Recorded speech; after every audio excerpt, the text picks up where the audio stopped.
Hey, salut tout le monde, c'est Formicron. Aujourd'hui une nouvelle vidéo. Aujourd'hui nous nous retrouvons pour le suivi d'élevage des crématogastères scutellaris.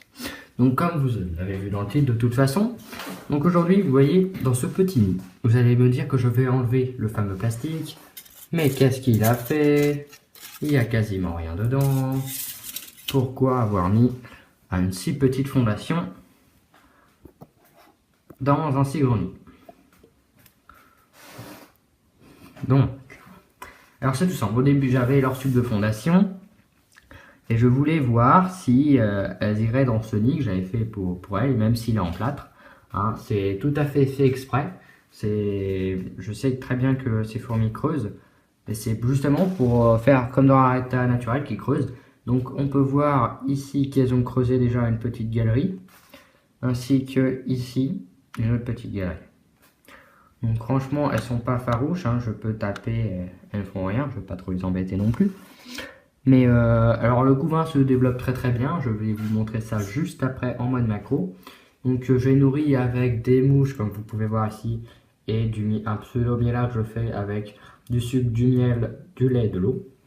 Donc nous avons le petit tube d'eau juste ici. Donc c'est un nid comme ça avec des salles, environ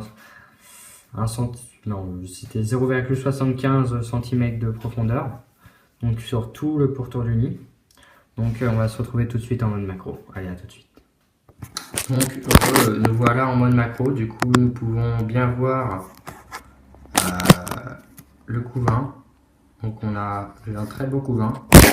Donc on peut bien voir la reine, les ouvrières. J'essaie de pas trop bouger, mais c'est quand même compliqué. Comme ça. Voilà. Donc là, on voit qu'il y a beaucoup de larves de nymphes. C'est une nymphe. Donc je ne l'avais même pas vu, j'avais une nymphe. Donc j'ai exactement 7 ouvrières sur cette colonie. Donc franchement, c'est un bon début. Et de toute façon, je l'ai mis, comme j'ai oublié de vous dire, j'avais mis leur tube de fondation dans le nid, tout simplement. Et ben, elles sont tout de suite sorties au final du tube de fondation, sont limite précipitées dans les galeries. Donc je me suis dit bon bah pourquoi pas. Et je me suis dit que je les remettrais en tube si ça stoppait leur développement. Si leur développement se stoppait. Mais non, pas du tout. Leur développement, depuis qu'elles sont là, sont vraiment exponentiels. Donc avec leur petite tête rouge et leur dard en as de pique. Du coup, c'est une espèce qui peut jeter de l'acide formique si vous ne le savez pas. Donc j'espère que ce petit suivi d'élevage vous aura plu. On se retrouve la semaine prochaine pour encore une nouvelle espèce. Donc c'est la dernière espèce que j'ai. Donc voilà. Et dans 2 semaines, on se retrouvera pour l'épisode 2 des Messeurs Barbarus, ainsi de suite.